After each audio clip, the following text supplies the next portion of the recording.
arrival. Forbes, let's be honest. After all your adventures, are you finally ready to admit that you need professional help? Rochelle said, well, you and Faisa must be in cahoots, okay? But hey, if therapy comes with free snacks, I might consider it. They laughed, knowing I'll be my energetic same old me. As I stepped outside into the sunny park balcony, sirens suddenly wailed. A squad of police officers marches up the steps looking serious.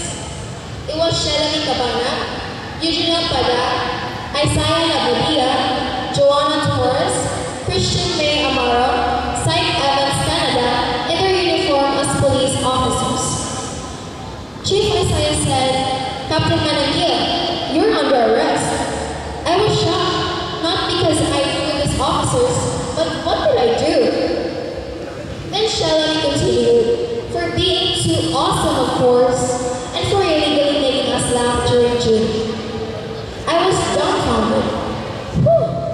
I thought I was going to jail, but hey, at least I get free food. They saluted in front of me and I saluted back. I looked at them like a proud mother of my friends for keeping the country safe. As I walked further into the park, I saw a beautiful learning center where children were attentively listening to the lesson discussed by my former classmates and saw some familiar faces as well. It was Natalia Reyes, Conmarie Rivera, Isaac Oga, Justine Vera, and of course, Nino Villaflores, in their uniform now in teacher. The Nino said, Forbes, you finally came back. And Natalia continued, we'd love to have you as a guest speaker, but please, no physics lessons that involve passion for educational purpose only, okay? You still remember back in high school, you were really good in physics. Oh, come on, guys. That's why you keep kids interested, I said in a raised brow. They shook their heads in disbelief, amused, knowing that I'm still the same. I do never change. From the skies to the courtroom, from law enforcement to education, we may have taken different roads, but look at us now. Leaders, professionals, and dreamers making a difference. The morning sun shines over me as I walked away and reminisced about our high school life before. After a heartwarming reunion at Legacy Tower, I received an exclusive invitation to visit the tallest skyscraper in the city. A stunning glass and steel masterpiece towering over the skyline. It is owned by none other than my former batchmates, now powerful business moguls, financial experts, and engineers who turn their dreams into reality. As I entered the luxurious lobby, I was immediately greeted by a familiar voice. It was Samantha Lee Luga, looking cutesy in her suit, now an accountant, standing confidently behind a desk stacked with financial reports. She smirks at me and looks up from her calculations. Oh, come on, Captain. You finally decided to land and visit us. Let me guess. Did you crash an airplane into a money boat? And now you literally need my help to fix the numbers? I was in disbelief because why did she say that? What? No. But if I did, he'd be the person I'd call. We laughed as Samantha motioned me towards the executive boardroom upstairs. Inside the sleek glass-walled boardroom with a stunning city view, I was with a group of sharp-suited professionals. It was Matt Andre Eusebio, Vince Rubio, and Whitney Walter Noriega, Team Eric Tamparo, and Dave Manakil, now elite businessmen. Walter welcomed me. Oh, Captain Manakil, welcome to the Empire. You know, we were thinking of buying our private airline. Would be interested in flying for Business Moguls Air? Matt said. What are the benefits, Matt? Unlimited first-class meals? A gold-plated cockpit? A personal nap station? They chuckled as I nodded as I stated.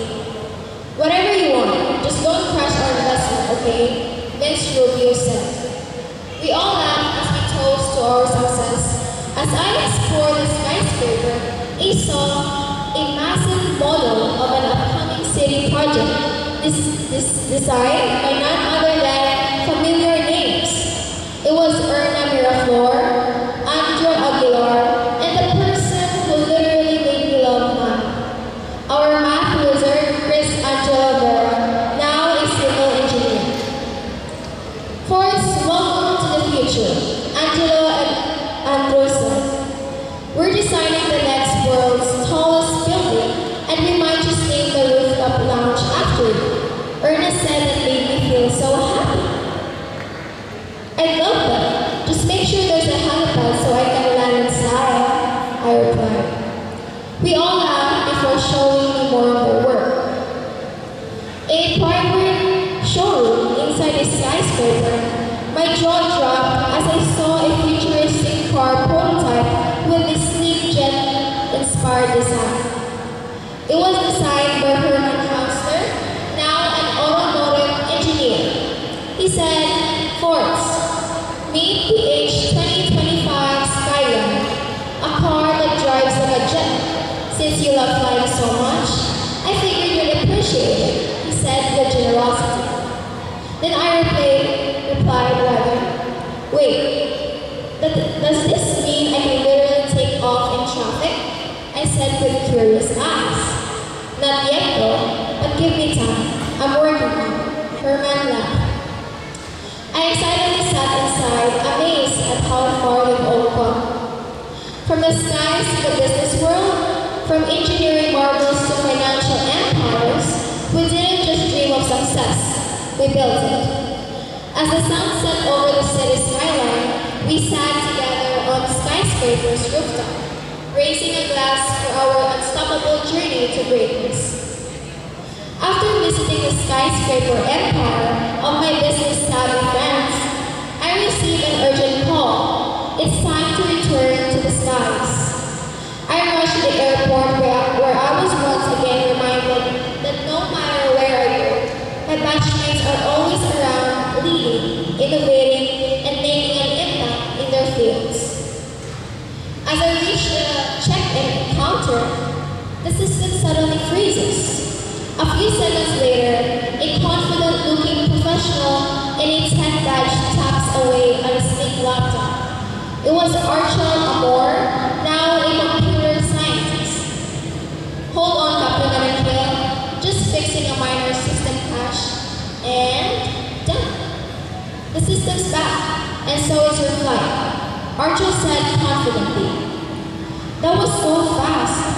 For a second, I thought I was about to get demoted to badge 100. We laughed as I walked toward the security checkpoint, where I decided a familiar group working behind the airport's tech operations. Inside the airport control center, a team of IT professionals monitors massive screens filled with flight data, security footage, and passenger systems. It was Princess Herson, Jeff Seifert, Dennis Valerian Maceda, and Adrian Layasa, and of course, Joseph John Garrett, now IT specialist. Captain Alakil, your flight system is running smoothly, thanks to us. No need to panic, okay? Unless you press the wrong button again. They laughed. Hey, that emergency alarm went off on its own, okay? I hesitated. They shook their head and couldn't stop chuckling. Good thing we're here to stop you from accidentally shutting down the whole airport, Jeff added. From flying the skies to coding the future, from securing systems to managing global networks, the class of 2025 is everywhere, making sure the world runs smoothly. As the final boarding call echoes through the airport, I wave goodbye. Proud to know that my fellow Ihanians are the ones keeping the world connected, one line of code at a time. After traveling across the world, seeing old friends in the skies, seas, hospitals, ports, schools, businesses, and airports, I finally find myself in a quiet moment, staring out the window to rise. The familiar hum of the engine soothes me as I reflect on the incredible journey that has led me here. Who would have thought that the dreamers of class 2025 would one day become the builders of the future? From the skies, where pilots, engineers, and flight crews soared, to the seas, where seafarers and marine experts ruled the waves, to hospitals, where doctors, nurses, and medical professionals save lives, to the courts and police forces, where justice and safety prevail, to the tallest skyscrapers, where businessmen and engineers shape the skyline, to the airports, where technology, innovation kept the world connected. We didn't just chase dreams, we caught them. To the class of 2025, wherever we are designated in the world, remember, our journey never truly ends. Whether we meet in the boardroom, the hospital, the courtroom, the classroom, or even in the skies, one thing is certain. We will always carry the spirit of our class with us always. May we never stop dreaming, never stop achieving, and most importantly, never forget the friendships and memories that shape us into who we are today. Lastly,